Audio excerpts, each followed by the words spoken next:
Minister, good morning. Thanks for your time. We understand you're about to board a flight, so let's get to it. What is it exactly that you've taken exception to in these reports?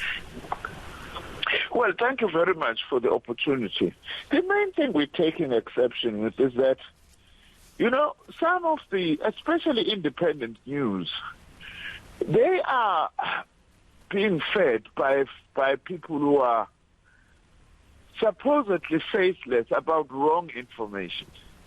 And we suspect very strongly even who the individuals are, because at Nsfas we've been taking action on a number of issues relating to irregularities. For instance, irregular expenditure, irregular findings in relation to the Human Resources Department, fraud and corruption. And some of the cases, actually, we are handing them over to the law enforcement authorities. Some, they are internal disciplinary cases. Now, for weeks in a row, there are allegations that have no basis whatsoever, which also I'm surprised why independent group is running them. For instance, to say one of the people who is part of the disciplinary team is said that he's targeted to be the CEO. There is no truth. He has not even applied for that particular job. So all what I'm warning is that you guys in the media, we want you to do your job, but also at the same time be careful that you do not get fed wrong information by individuals who are on the wrong, who are actually trying to divert from the cleanup that we are doing. Some of this, by the way, is contained in the Auditor General's report of 2018-2019. Yeah. All right, Minister. Well, to be fair, that's why we have you on this morning, to get your side of the story as well. So which allegations in particular are wrong? Because it seems one of the main issues seems to be a complaint laid by one of the suspended employees about the appointment of Sibongile Nkwabe. And this person is said to have been a former chief of staff with you. There seem to be questions around that appointment and also around the actions of the administrator, Dr. Randall Carolison. So are you referring to those, or are there other allegations that are not true as well? Exactly. Firstly, what I would like to say, there is absolutely nothing wrong with someone who was working in my office to get another job in an entity that is within my department, or even in my government department for that matter. It's ridiculous that you are working in the news, then you can't be appointed in another section of your department, then it's of your own news media. It's assumed that it's because of me. The individual went through thorough, rigorous interviews, and they are perfectly entitled to apply for any job. There is nothing irregular with that. So that is the issue. Now, the administrator is there until August this year. That would be 2 years. Now, he was sent there with a team, which I had to approve, to actually help him in the process of administration. And he has done exceptionally well.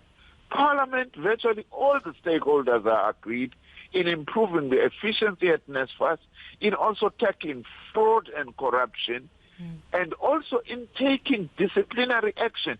People have a chance to prove themselves if they are actually innocent. Now, it seems as if these people are now just using parts of the media to try and divert attention to this. I am not involved in appointing anyone at Nsfas. So that is the issue that I'm raising. I think, according to the employee and the complaint they've raised, is that Ms. Nkwabe gave herself the same position permanently. They also talk about her taking advantage of maladministration there to give herself a permanent posting. She was also supposed to leave with Dr. Carolison, also talking about just how he allegedly hires associates without following due process. Now, if there are complaints about somebody who is heading that entire process there, then shouldn't you, as minister, at some point, maybe you would have to get involved to say, yes, let's have a look at this and see if, what's happening at the top of this organization, even if it is coming from very dubious sources? I have taken action in investigating things that have been brought into my attention by ensuring through the department that things are not going haywire at Nsfas, and I've satisfied myself, nothing. But also employees, they know they have got a right to actually take up matters right up till the labor court, into the constitutional court if they are actually not happy. There is CCMA, which does mediation and arbitration, which is where they can actually go to. Now, as minister, I don't run disciplinary processes in any of my entities. And people say this deliberately, knowing that because I'm not involved, then they actually cry to me. People must follow all processes. If they have got serious allegations, I have said, bring them to my attention with the proof, I will act. And I've done so before. I've actually acted where there is legitimate information that seems to be pointing to malfunction. I have received no such information other than people who go to the media and actually planting all these false stories, all which right, well, Minister, they are merely using to actually divert attention. Well, I understand that you are in a rush to get onto that fight, but I want to ask you very quickly, because your issue now is with the reporting of this story. Were you not asked to respond before it actually went to publication? No, they did write to me. That's what I'm saying. I'm not denying that. They did write to me, but what I'm saying is that they don't tell us who is saying this to begin with. Well, the media will say it's our right to keep our sources confidential. We suspect who it is. In fact, in some instances, it's very clear. It's people whose disciplinary process are currently underway, some of whom, by the way, their names now have been handed over to the Hawks for further investigation. And that is why they are doing what they are doing. And those people had never come to you directly? They had never come to you before going to the public protector and going to the media with these allegations? One of them wrote to me when he's in the middle of the disciplinary process to say he feels he's being unfairly disciplined. I said, no, I can't.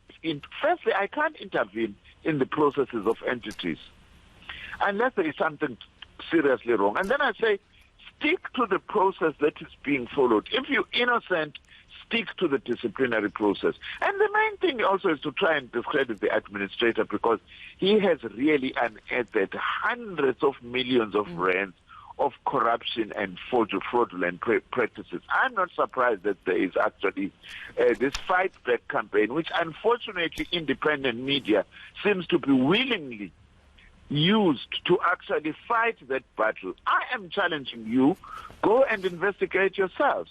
Come when I have time and interview me, go and interview the administrator so that you, as ENCA as well, you can satisfy yourself whether there is anything wrong in terms of your own protocols. All right. Thanks very much, Minister. Unfortunately, we have to leave it there now, let you get on your flight. Thanks so much for your time.